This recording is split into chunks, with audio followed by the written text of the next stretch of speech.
সকলকে স্বাগতম জানাই স্টাডি ফর টপ চ্যানেলে। তো আজকের এই ভিডিওটা আমাদের এসপিও ভাইদের জন্য। তাদের যেই দুঃখ দুর্দশার কথা, একটা লিডিং নিউজ পেপারে এসপিওদের বিভিন্ন সমস্যার কথা আজকে উঠে এসেছে। তো কি বলা হয়েছে সেই আর্টিকেলে আজকের এই ভিডিওতে আমরা ডিসকাশন করব। তো এখানে হেডলাইন্সে বলা হয়েছে আর্থিক দুরবস্থায় এসপিওরা হেলদোল নেই রাজ্য সরকারের। তো এখানে বিস্তারিত বলা হয়েছে রাজ্যের বিভিন্ন থানা, আউটপোস্ট এবং ক্যাম্পে কর্মরত এসপিও জওয়ানদের নানা সমস্যার মধ্যে তাদের দায়িত্ব পালন করতে হচ্ছে। অভিযোগ, পুলিশের কনস্টেবলের সমহারে কাজ করার পরও তাদের আর্থিক সমস্যার মধ্যে থেকে পরিবার প্রতিপালন করতে হচ্ছে। এটা খুবই একটা বাস্তব, একটা কঠিন সত্য। এমনকি সরকারিভাবে এসপিও জওয়ানদের সামান্য পরিচয়পত্রটুকু প্রদান করা হয়নি। ফলে কর্তব্যকালে বা বাড়িঘরে আসা যাওয়ার সময় নানা সমস্যার মুখে পড়তে হয় এসপিও জওয়ানদের। রাজ্যের নানা স্থানে এসপিও ক্যাম্প থাকলেও ক্যাম্পগুলো অকেজো হয়ে পড়ে আছে। ক্যাম্পে থাকা জওয়ানদের কোনো কাজকর্ম নেই। বর্তমান সরকার প্রতিষ্ঠার পর এসপিও ক্যাম্প থেকে অস্ত্র পর্যন্ত তুলে আনা হয়েছে। জওয়ানরা এখনও ক্যাম্পে যাওয়া আসা সার। নানা স্থানে অবস্থিত ক্যাম্প মানুষের তেমন কোনো কাজে আসছে না বলে অভিযোগ। শুধু তাই নয়, 2024 অর্থবর্ষে এসপিও জওয়ানদের যে একাংশ ড্রেস অ্যালাউন্স অথবা ইউনিফর্ম অ্যালাউন্স অর্থ, সেটাও প্রদান করা হয়নি বলে অভিযোগ। 2025 অর্থবর্ষ গিয়ে 2024 অর্থবর্ষ গিয়ে 2025 অর্থবছরের প্রায় 5 মাস কেটে গেলেও এখনও পর্যন্ত এসপিও জওয়ানদের ড্রেস অ্যালাউন্স দেওয়া হয়নি।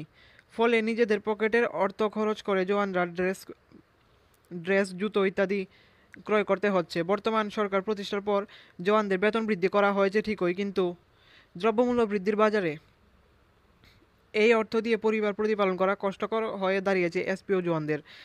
জানা গেছে যে সর্বশেষ একাংশ জওয়ানকে 2023 সালে ড্রেস অ্যালাউন্স দেওয়া হয়েছিল 2000 টাকা। এরপর থেকে আর কোনো ড্রেস অ্যালাউন্সের অর্থ দেওয়া হয়নি এসপিওদের।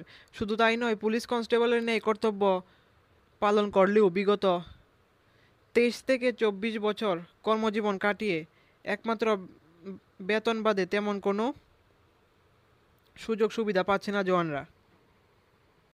এমনকি পরিচয়পত্রও দেওয়া হচ্ছে না জওয়ানদের।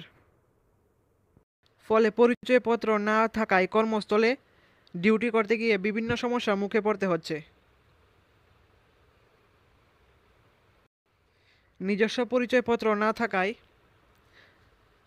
ভুয়ো এসপিও সেজে একাংশ সমাজদ্রোহী নানা কুকর্ম করারও সম্ভাবনা করছে একাংশ মহলে।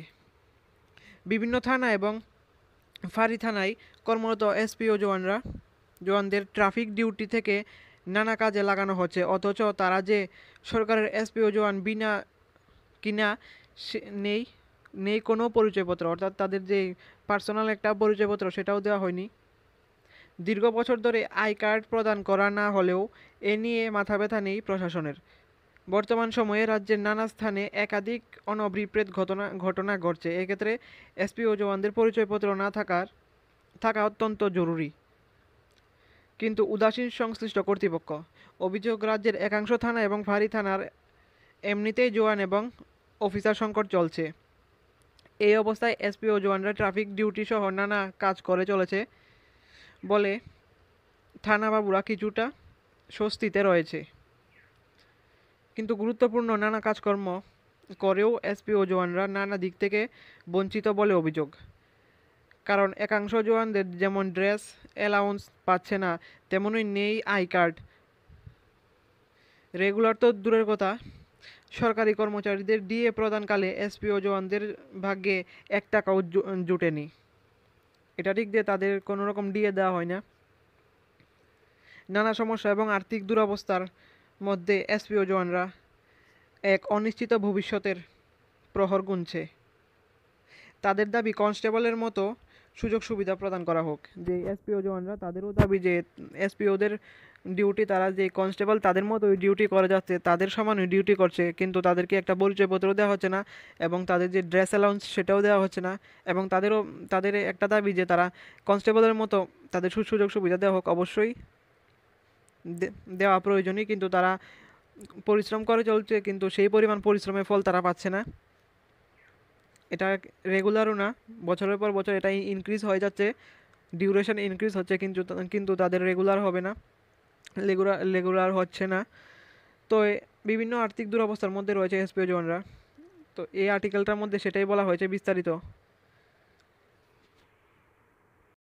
তো আজকের ভিডিওটা এতটুকুই। এরকম ইনফরমেটিভ ভিডিও সবার প্রথম পাওয়ার জন্য সাবস্ক্রাইব করুন আমাদের চ্যানেলকে।